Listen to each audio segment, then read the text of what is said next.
Hello दोस्तों, आज के वीडियो में जानेंगे छत्रपति शिवाजी महाराज का राज्याभिषेक करने से ब्राह्मणों ने क्यों किया था इनकार। दोस्तों, इस जानकारी के लिए वीडियो के अंत तक जरूर बने रहें और जो न्यू यूजर है प्लीज सब्सक्राइब कर दें। चलो वीडियो शुरू करते हैं। छत्रपति शिवाजी महाराज का राज्याभिषेक हुए 350 वर्ष पूरा होने जा रहा है। 6 जून 1674 को उनका राज्याभिषेक हुआ था। इसको लेकर महाराष्ट्र के रायगढ़ किले में 350वीं वर्षगांठ समारोह भव्य रूप से मनाया जा रहा। महाराष्ट्र सरकार ने इस अवसर पर 1 से 7 जून तक विभिन्न सांस्कृतिक कार्यक्रमों का आयोजन किया है। महान मराठा योद्धा छत्रपति शिवाजी महाराज की राज्याभिषेक की 350वीं वर्षगांठ पर आज भले ही भव्य समारोह हो रहे हैं, लेकिन कभी जाति के कारण उन्हें भी भेदभाव का सामना करना पड़ा था। कुल को लेकर संशय होने पर राजगढ़ व अन्य राज्यों के ब्राह्मणों ने उनका राज्याभिषेक करने से मना कर दिया था। तब बनारस के ब्राह्मणों को बुलाया गया था और उन्होंने शिवाजी महाराज का राज्याभिषेक किया था। स्थानीय ब्राह्मणों के इनकार के बाद बनारस के पंडित गंगभट्ट राज्याभिषेक के लिए आगे आए। जाति व्यवस्था की परवाह न करते हुए उन्होंने न केवल राज्याभिषेक किया बल्कि देश दुनिया को काशी की पंडितीय परंपरा का दर्शन भी कराया। 1674 में पश्चिम भारत में मराठा साम्राज्य की नींव रखने वाले छत्रपति शिवाजी महाराज जाति से कुर्मी थे। माना जाता है कि इसी कारण स्थानीय ब्राह्मणों ने राज्याभिषेक करने से इनकार कर दिया था। भवन सिंह राणा की किताब छत्रपति शिवाजी में उनका राज्याभिषेक से जुड़े प्रसंगों की चर्चा की गई है। अपनी किताब में भवन सिंह लिखते हैं कि 1674 से पहले शिवाजी सिर्फ एक स्वतंत्र शासक थे। उनका राज्याभिषेक नहीं हुआ था और आधिकारिक तौर पर वह साम्राज्य के शासक नहीं थे।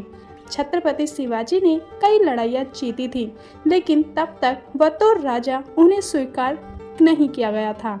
शिवाजी ने गद्दी संभालने की तैयारी 1673 से ही शुरू कर दी थी, लेकिन राज्याभिषेक से पूर्व उनके सामने एक बड़ी समस्या तब खड़ी हुई जब उस दौर के रूढ़िवादी ब्राह्मणों ने शिवाजी को राजा बनने से ही इनकार कर दिया। उनके मुताबिक क्षत्रिय जाति से ही कोई राजा बन सकता है।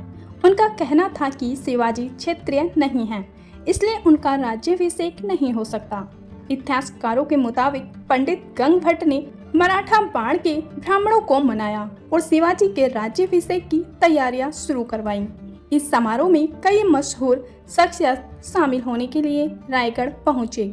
इसके लिए देश के बड़े बड़े पंडितों को बुलवाया गया था। मान्यता है कि राज्याभिषेक समारोह में 50,000 से ज्यादा लोग शामिल थे। राज्याभिषेक में शामिल हुए लोगों ने 4 महीने शिवाजी की मेहमान नवाजी के गुजारे।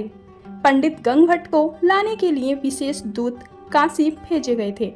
जो स्थानीय ब्राह्मण राज्याभिषेक का विरोध कर रहे थे, वे भी पंडित गंगभट्ट के तर्कों से सहमत हुए और इसके बाद धूमधाम से शिवाजी के राज्याभिषेक की तैयारियां शुरू हुई। शिवाजी महाराज का राज्याभिषेक पूरी तरह वैदिक रीति रिवाजों से हुआ। उन्होंने इसमें शामिल हुए सभी पंडितों और मेहमानों को उपहार भी दिए थे। मंत्रोच्चारण कर उन्हें राजा की वेशभूषा पहनाई गई। इस अवसर पर छत्रपति शिवाजी के अलावा उनके 8 अन्य मंत्रियों ने भी अपनी उपाधि धारण की थी। इसके बाद हाथियों को सजाकर भव्य मार्च निकाला गया था। शिवाजी उनमें से एक हाथी पर बैठकर रायगढ़ की सड़कों पर निकले, जहां उनका भव्य स्वागत हुआ था। बाद के दिनों में उन्हें एहसास हुआ कि अगर शासक बनना है तो जोर शोर से राज्याभिषेक होना बेहद जरूरी है।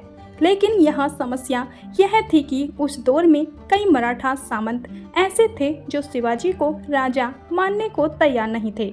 इस चुनौतियों पर काबू पाने के लिए उन्होंने अपने राज्याभिषेक का फैसला लिया था। दोस्तों, आपको ये वीडियो कैसी लगी प्लीज़ कमेंट बॉक्स में ज़रूर बताना और ऐसी ही ऐतिहासिक वीडियो देखने के लिए हमारे चैनल को सब्सक्राइब करना ना भूलें। चलो मिलते हैं नेक्स्ट वीडियो में। जब तक के लिए अपना ख्याल रखना। धन्यवाद।